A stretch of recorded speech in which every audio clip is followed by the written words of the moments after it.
quase como um avião, né? Só a partir de uma determinada velocidade é que ele alça voo, você perceba. Na medida que o meu disco aumenta a velocidade, ele alça voo. E a estabilidade do sistema é uma coisa um tanto crítica. Para se manter, aqui no caso, a gente está conseguindo a estabilidade lateral através de dois fiozinhos de nylon. E lá no protótipo japonês, eles têm uma série de bobinas colocadas numa parede lateral que garante também o guiamento do veículo. Mas é um processo bastante sofisticado. Só que tanto a levitação eletromagnética quanto a levitação eletrodinâmica já vem sendo perseguida desde 1970, por volta de 1970. E quando foi possível o desenvolvimento das cerâmicas supercondutoras de elevada temperatura crítica, 1986, 87, nessa ocasião os projetos eletrodinâmicos e eletromagnéticos já estavam bastante avançados.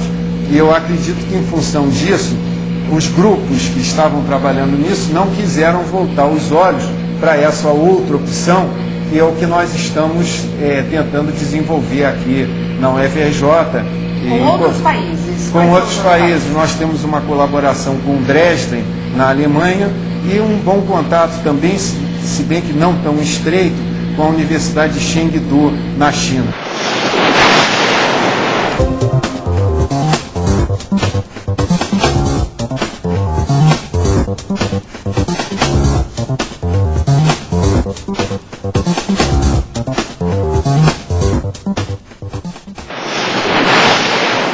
Esse aqui, então, é o trem do futuro?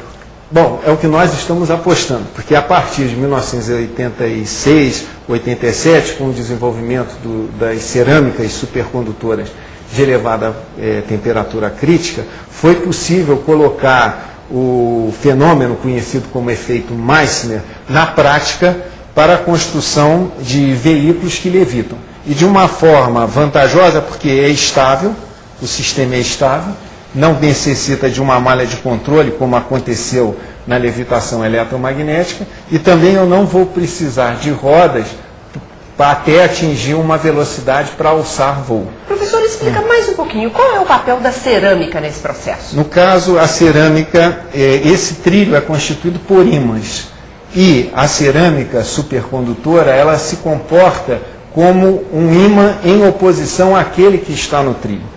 Certo?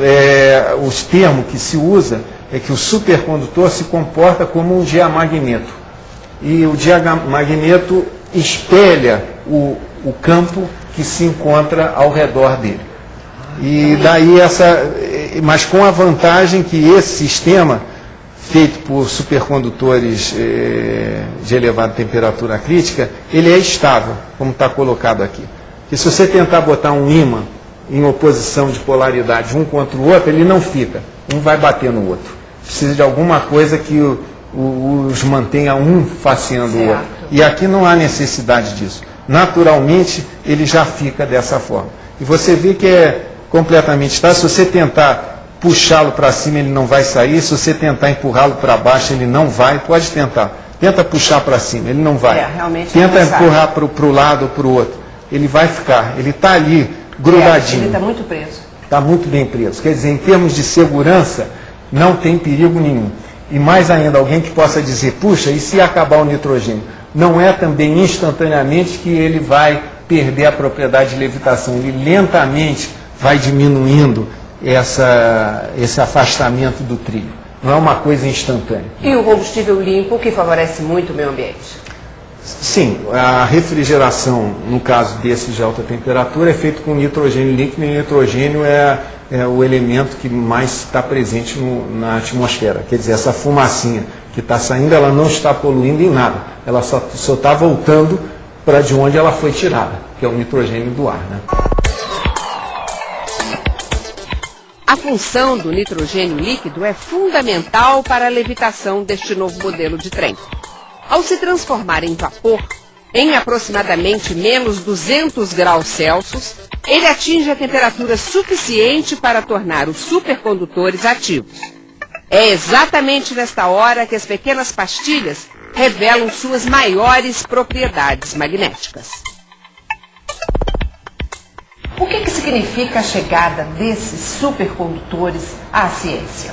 Bom, as aplicações deles não estão restritas a esse problema do transporte, né? Podem ser usados para mancais rotativos, é uma outra aplicação que nós temos no laboratório. Okay. Mancais, substituindo os rolamentos que a gente tem usualmente, né?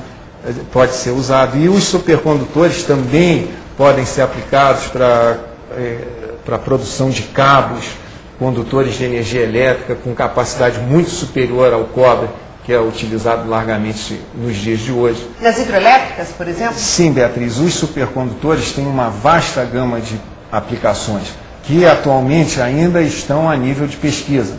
Mas, por exemplo, pode-se pensar em fazer a transmissão de energia usando cabos supercondutores, temos transformadores supercondutores, geradores e motores supercondutores que vão ocupar menos peso e menos volume que os atuais.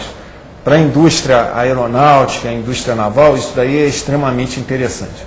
No dia a dia, os supercondutores já são utilizados em larga escala, por exemplo, nos equipamentos de ressonância nuclear magnética. Eles estão bem mais perto da gente que a gente imagina. Mais perto que a gente imagina. Se para obter a exatidão e a alta definição dos resultados fornecidos pelo equipamento da ressonância magnética fossem usados os condutores normais de cobre, ainda estaríamos longe de exames tão sofisticados. Sendo de cobre, seriam tecnicamente inviáveis. Acabariam ocupando enormes espaços nas pequenas salas de exames. Isso sem contar o altíssimo custo financeiro.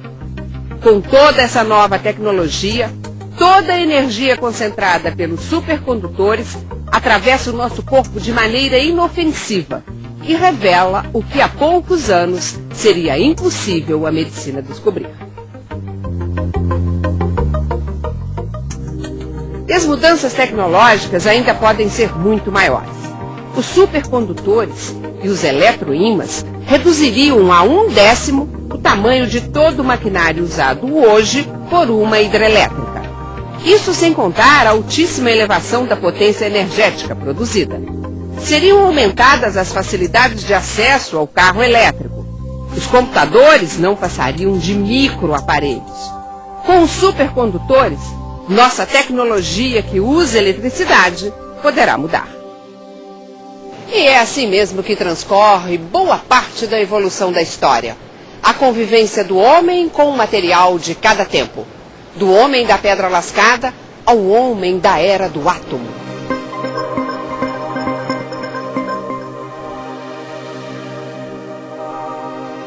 Esse trem funciona com supercondutores refrigerados no nitrogênio líquido, apoiados num campo magnético composto por ímãs permanentes. Não há contato físico entre o supercondutor e o trilho. O trem ele está levitando apoiado em cima de um campo magnético. Isso faz com que a energia necessária para que ele se mova seja muito reduzida. Essa solução ela pode contribuir para o grande déficit de energia que nós vamos ter nos próximos anos. O setor de transporte é responsável por 50% do consumo de energia no mundo. Se nós tivermos um transporte que consuma mais energia, essa solução técnica está contribuindo para que esse balanço, esse apagão energético que se preveja, possa ser prolongado por um prazo maior. Isso sem contar que é um combustível limpo, ele não prejudica a natureza. Exatamente. O enfoque também que foi dado principalmente foi que os maiores problemas de transporte, eles não estão na interligação entre cidades, mas nas cidades, nas próprias cidades. Hoje a construção de 1 quilômetro de metrô custa 100 milhões de reais. Qual é o preço do quilômetro deste trem? Esse trem nós estamos calculando que ele é 1/3 do custo de um metrô. Então um metrô atualmente está na faixa em vias elevadas, em torno de 30 milhões de dólares por quilômetro. Esse custo vai ser inferior a 10 milhões de dólares por quilômetro. Por quê? Porque enquanto no sistema convencional a carga é concentrada nas rodas, nesse sistema todo o carregamento é distribuído.